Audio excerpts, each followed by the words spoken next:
Caesar and his legions have conquered nearly all of Gaul. Galba, I need you to open up a path through the Alps. Our march has been harassed for months by the Sidoni and their allies. Take the 12th Legion with you. Consider it done.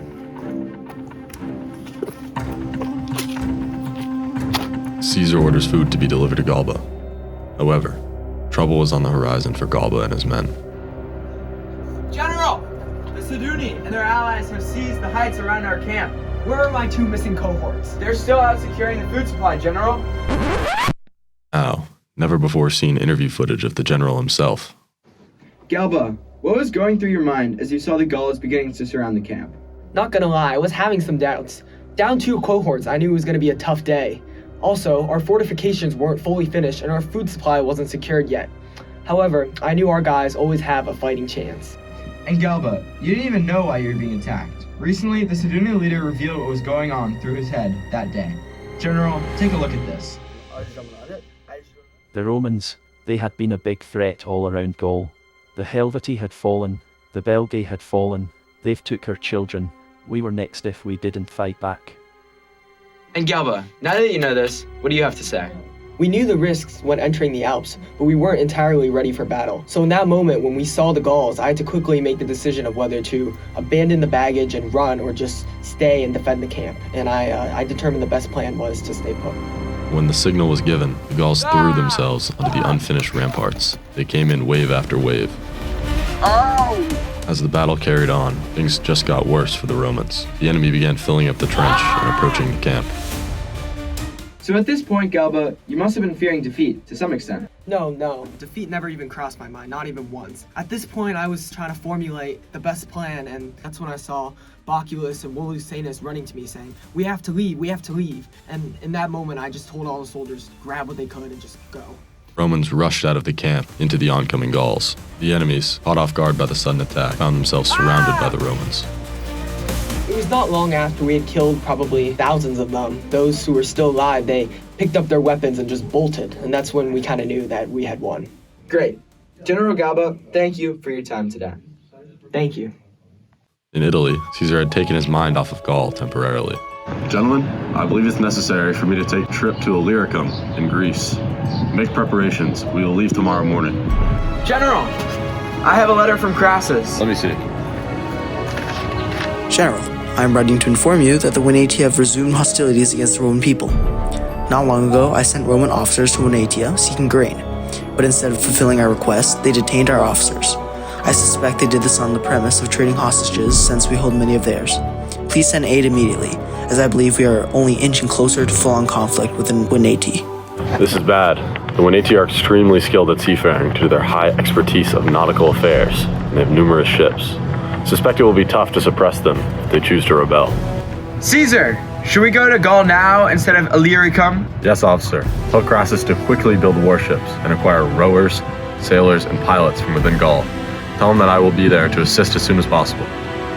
Gentlemen, we will instead leave for Gaul tomorrow. Caesar reacted quickly.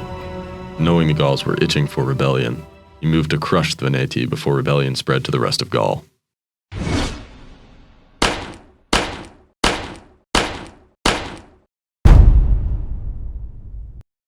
How'd you initially feel about their navy? Well, they've always been a powerhouse on the water. Their ships are incredibly well built, entirely of oak, iron chains connecting the anchor, sturdy sails. They're much more prepared for the rough waters than we were.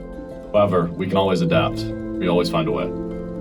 After you decided to stop besieging the Venetii Islands, then what did you do? I waited for the rest of my fleet and made sure my best man, Decimus Brutus, was in charge. When the fleet arrived, the enemy approached with a fleet of 220 ships. Thank you, Caesar. Now, Brutus, can you tell us how you felt when you were approaching the Venetii? I was greatly alarmed, and we quickly found that not only did they have a larger fleet, which we had expected, but also that we had very little means of effectively attacking them.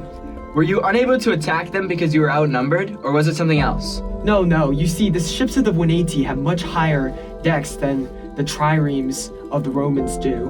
And because of that, I knew ramming them would not be an option, and hurling missiles was also off the table. Since the enemy had the high ground, was that something you guys had to worry about? Yes, them being higher meant that they could deal much more damage to our fleet than we could back to them. And they were also able to maneuver to us until they were right next to us, and then they threw their weapons down straight onto our deck. So you must have felt pretty outmatched, being outnumbered and being disadvantaged. Well, there was one way we had to attack them that involved these sharp hooks on these long, very long poles that we used to cut the lines supporting the Venetian rigging. And once those lines were caught and destroyed, we could easily row very quickly ahead as fast as we could, and until their lines snapped, at which point then the whole sail would just come crashing down and it would completely immobilize, destroy the ship. And was that the only way you had to attack them? Yes, pretty much.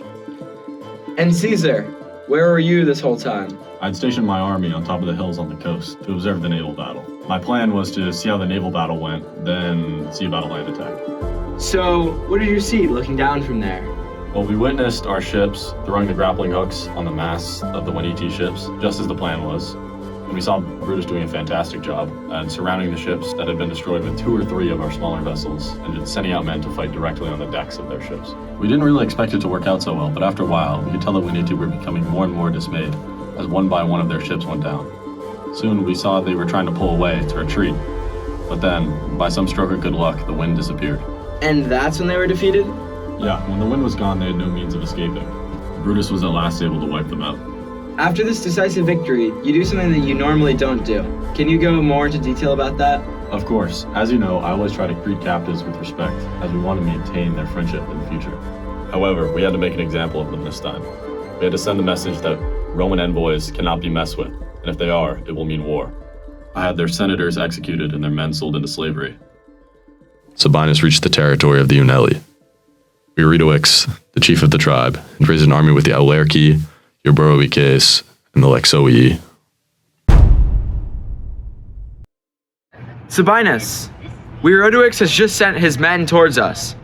Gentlemen, we will not send any troops to meet Eurytorix's fighting groups. Instead, we will wait and seek to negotiate peace. Why does Q Sabinus still refuse to fight after multiple days? Every day I've sent out a group of men towards him and his men, but he has never responded. He is a coward, hiding behind the walls of his camp, unwilling to even send out a single soldier.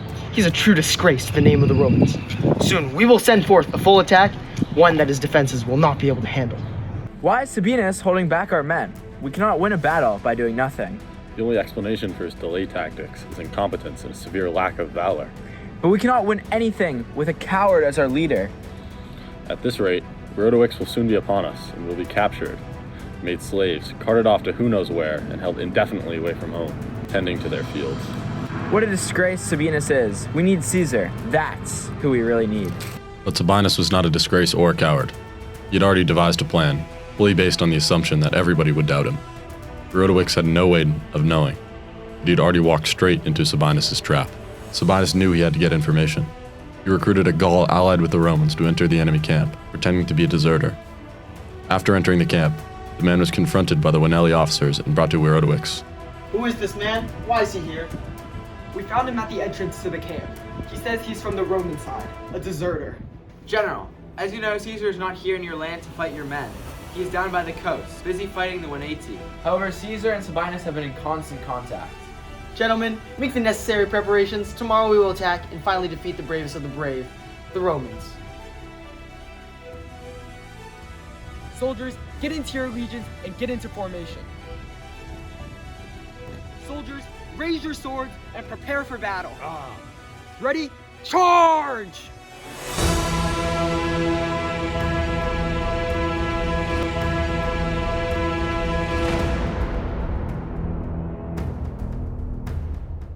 In the meantime, Publius Crassus had reached Aquitania. Knowing the Aquitani were a tough foe, he made sure to make extensive preparations, gathering grain and auxiliaries.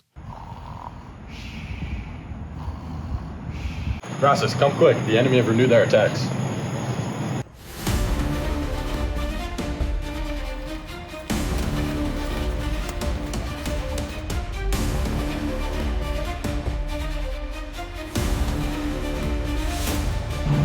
Crassus, please, spare me and my men.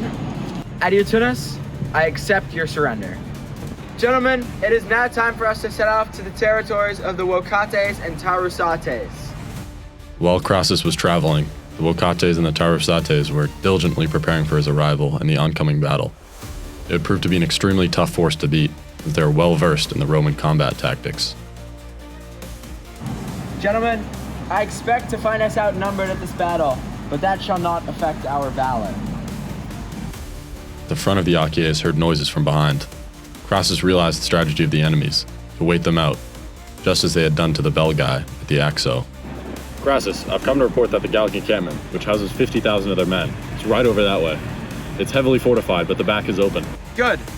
Prepare our men for battle. Battle? We've barely just arrived. We have to force battle now, or it will only give the enemies more time to stockpile reinforcements. We also cannot allow them to keep attacking us from the rear. Soldiers, get with your legions now. We will ambush their camp from the rear side.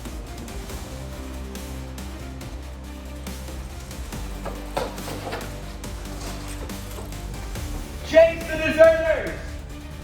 Hooray! And just like that, Crassus had scored an overwhelming victory. By the time the Romans had finished their attack, only 12,000 Gauls had survived. Aquitania has been subdued. Tribes surrender, hostages are exchanged, and the terms of surrender are written. Only the Morini and the Menapii remain. Caesar moved to subdue these remaining tribes before winter comes. We must crush these final rebels. This campaign has gone on too long. If they fight in force, we will cut down the forests. Caesar, the enemy is going deeper into the woods. Our casualties have increased. Our men wish to see their families and till their own fields. You'll have to withdraw. Burn the enemy towns and camps. I will return to Rome. With that, Caesar set up winter quarters and returned home.